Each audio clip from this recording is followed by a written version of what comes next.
Other than my wife, there are two other lovers. Music and painting. Yeah.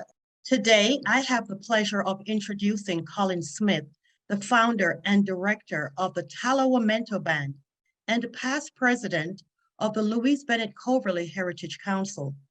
Colin Smith hails from St. Elizabeth, Jamaica, and has been a longtime resident of South Florida, where he started the Tallawah Mento Band in 2003. Last year on Heroes Day, he was awarded the National Badge of Honor for meritorious service for the preservation of Jamaican folk culture and indigenous music by the Jamaican government. This is one of many other awards and recognitions that he and the Tallawah Mento Band have received throughout their 20 years of entertainment to our community. Mr. Colin Smith, thank you for taking the time to chat with us today. And thank you so very much for having me on. It is a pleasure indeed. Okay, it's our pleasure as well. Now let's begin. You formed the Tallawah Mento Band a few years after moving to Florida. Where did you find the inspiration to put together a band that has become so popular and has lasted so long? I tell you, I don't know if it was necessarily inspiration, but the band started, quite frankly, by chance.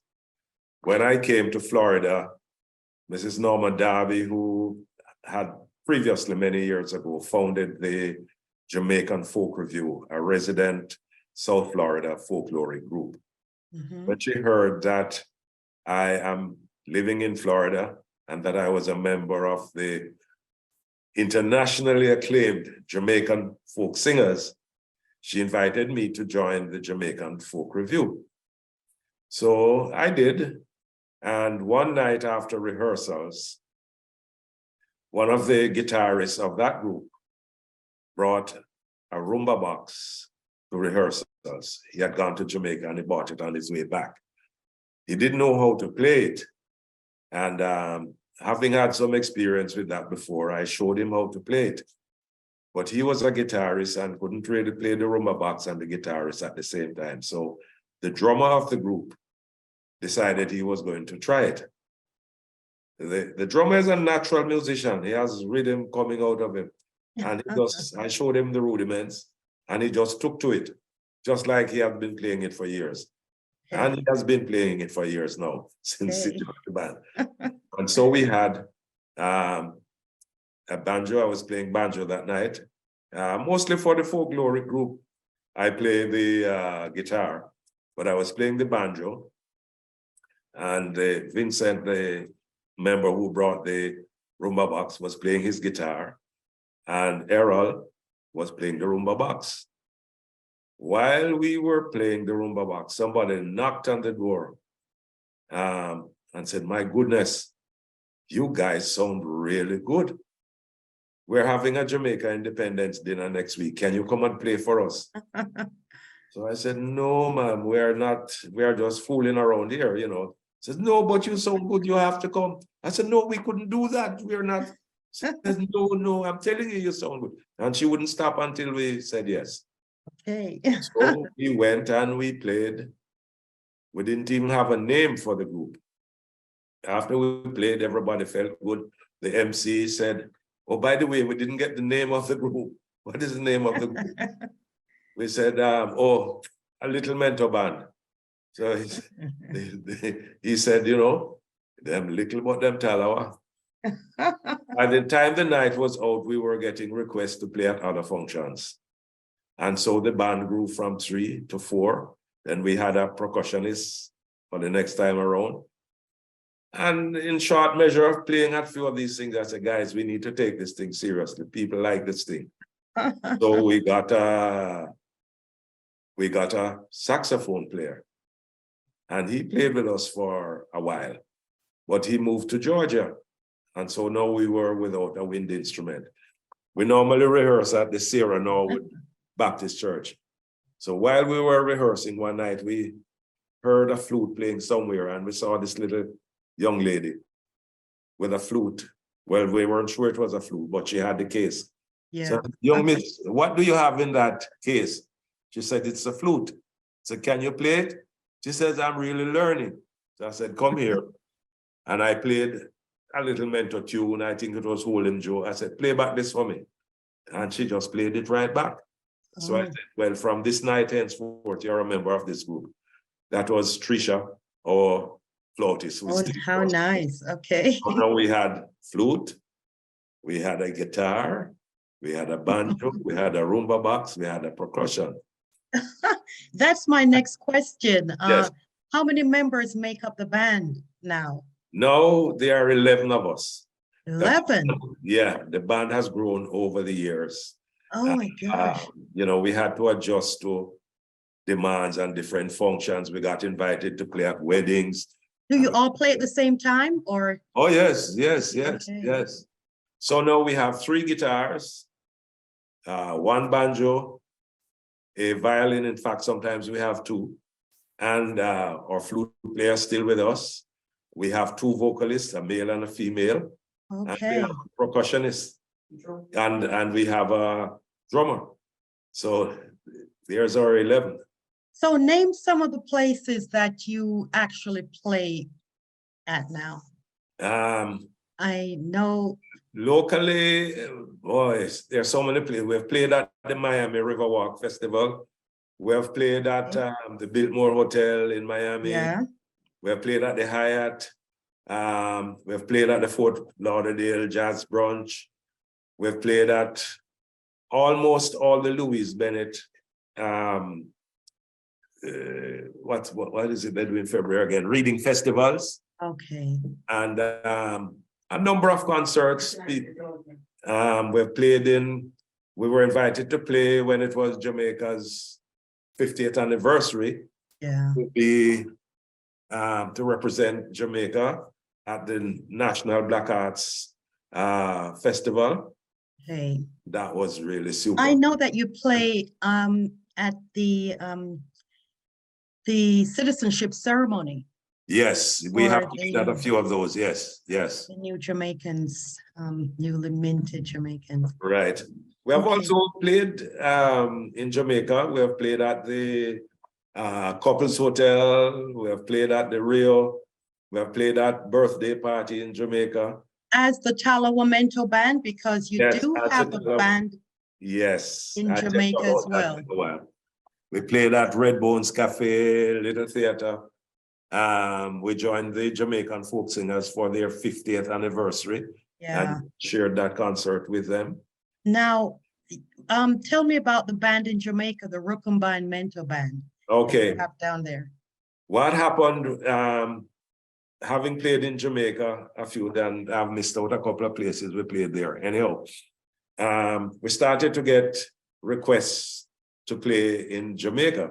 But of course, it's expensive to get 10 people, you know, and people don't necessarily want to pay a big fee for Mento bands for some reason or the other. But yeah. So I knew a few other musicians in Jamaica, mostly members of the Jamaican folk singers. So what I did was got that group together, and whenever there was a gig, and we have done a few of those, I would go down and join them and play. And that band is the Tallawah Mento band. Yeah. It's a little smaller than Tallawah, but it's a really, really sharp band. Okay. All right. Now, ska and reggae came out of Mento, right? Yes. But we now see that there's a renewed interest in Mento among our younger people. They want to hear more of that indigenous music. What are your thoughts on that trend? Do you see an upsurge in interest in? There is, but it's a little different from the sort of interest in reggae. For example, the JCDC is doing a good job in terms of maintaining that Mento contest. And there are a lot of school bands that are still playing Mento there. For the older members, it's hard. I was in Negril last year and I heard there was going to be a Mento band at the hotel I was staying. And when I waited up for them, 3 guys turned up. I said, "Where's the banjo player?" Oh, so boy, we can't find one, you know, and it's hard. Even here in the US, it's hard to find banjo players. So that has been a little thing. But the School of Music is turning out some young musicians who are doing that. Yes, Tell you I've this, heard. there are a number of countries outside of Jamaica that have mentor bands. And they're really good mentor bands. In Panama, Okay. and I think Costa Rica, Oh, there is one in Germany. There is one in Hawaii. oh, mentor bands, yeah. Yeah, and there is one in some Far East place. There are about Where- 5 countries. Where did Mento originate from, though? Jamaica. Jamaica? Yeah, yeah. Mento came out of Jamaica. And I tell you, a lot of people, mainly students of music, are really interested in mental music.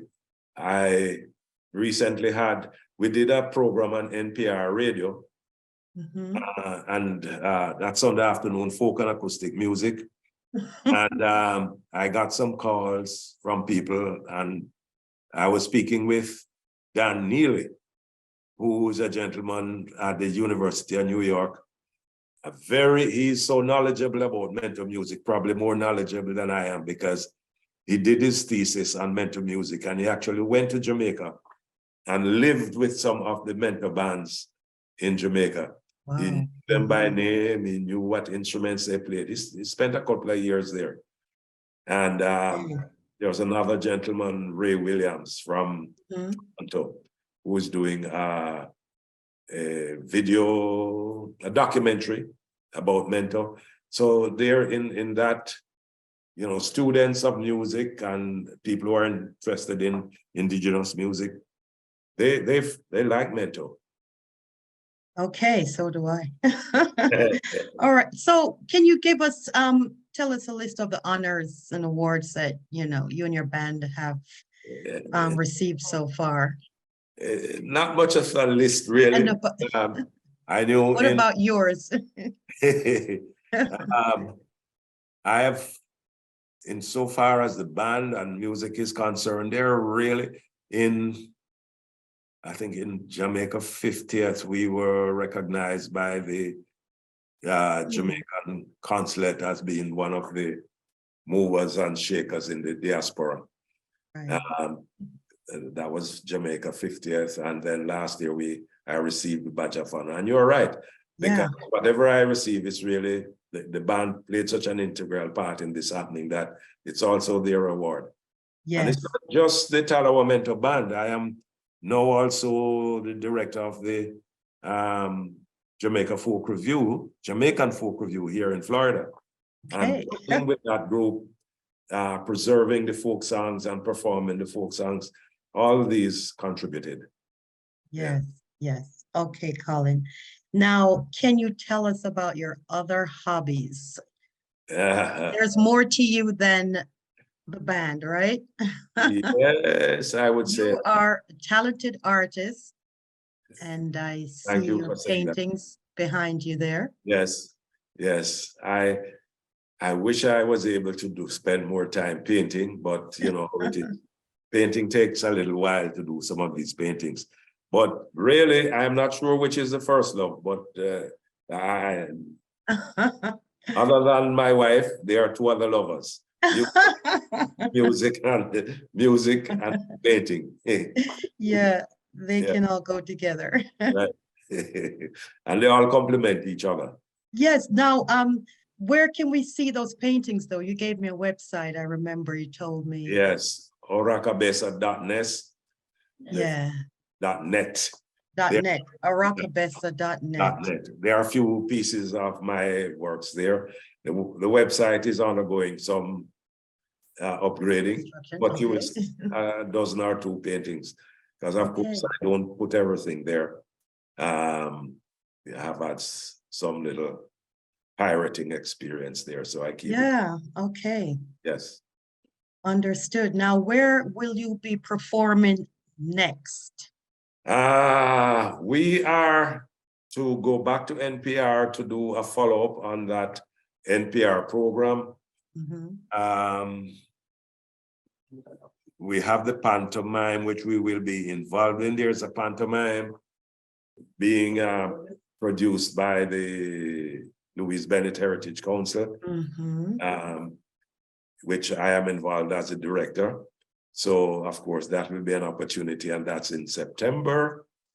Of course, during the first week in August, there's all sorts of invitations we're going to be having. It's traditional. People wait for the last minute, you know, Jamaicans, but certainly the Independence Service.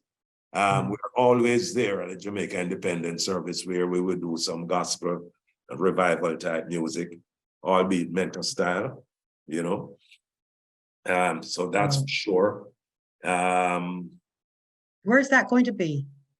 At the Faith Center in Sunrise off Nob Hill Road, just below Commercial, yes.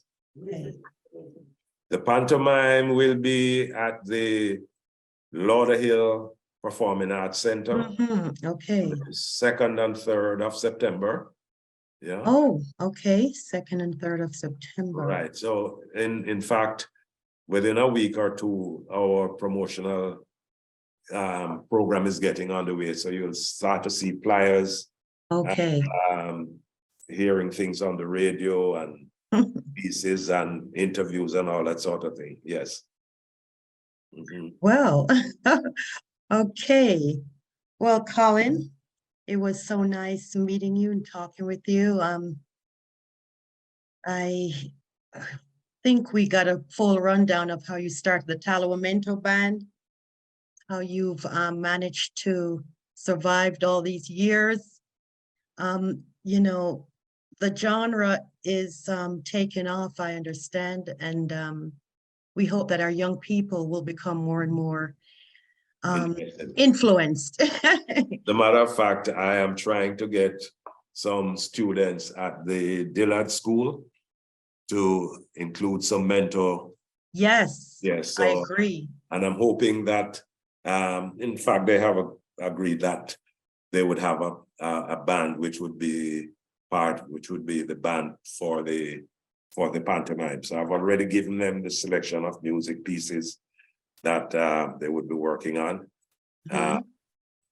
We have Caramere dancers who will be doing things like the quadrille and so on. You know? But I'll tell you, it's interesting because I would love to find some younger people.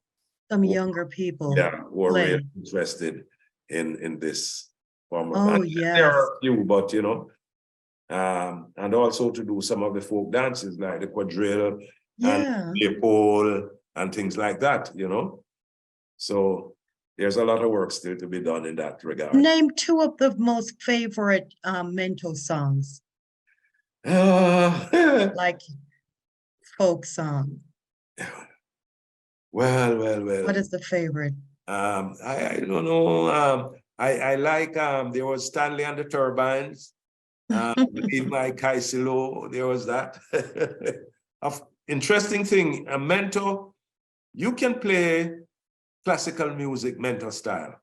And sometimes when we do like lecture demonstrations, which we have done, like at the Museum of Contemporary Arts in Miami, at the Norton Museum in Boca, places like that, where we give a history of the music and show how we can use Mento music and play, you know, with a classical flavor. You take a song like Linstead Market, arrangement which was done by Dr. Olive Lewin, which when performed can stand up against any classical piece. Linstead Market. Yeah. Forgot about that one. Yeah. And we do things like, you know, like La Paloma, which is an old Spanish classical music. We do it Mento style, and it opens eyes, you know, to hear that we still have the classical flavor, but underneath it, it's being supported by that traditional Mento rhythm. You know, it's a very interesting rhythm, you know. Oh, I got to get back into my folk music too. I mean, of course. Well, the folk music and particularly Mento played a very important role in Jamaica's social life, certainly back in the days before there were newspapers and so on, because when there was something topical that happened, it was the Mento band who put these little stories into song and would sing it in the village, that people would know what was What's going going on? right? They could know about it. There's one that we do, which is always really popular. We call it Rebecca. And the story is about a girl who was from the country by the name of Rebecca. And the first time she went to Kingston, there was a fire, and she saw the firemen and the police in their uniforms. And she just, as they would say, in the song it says, away with the banjo man, away with the guitar man, because them don't wear uniform. And it was all taken up, you know. And it's a story of something which actually happened, you know. Okay, And okay. things like that, you know. That and along with that and along with the Anansi stories, right? Yes. And there's another one which speaks of, we call it stylish girls, but occasionally, originally, it was swine lane girl.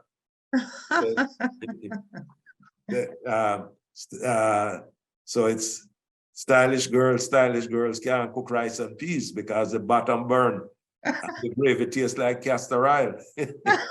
No. Are you telling me there's actually a song? Oh yes, oh yes. I mean, so it's a lot of humor. Yeah. You know. Okay, okay. All right. Well, thanks again, Colin, for taking the time to talk with us today. Indeed. All right. We appreciate it. Thank you.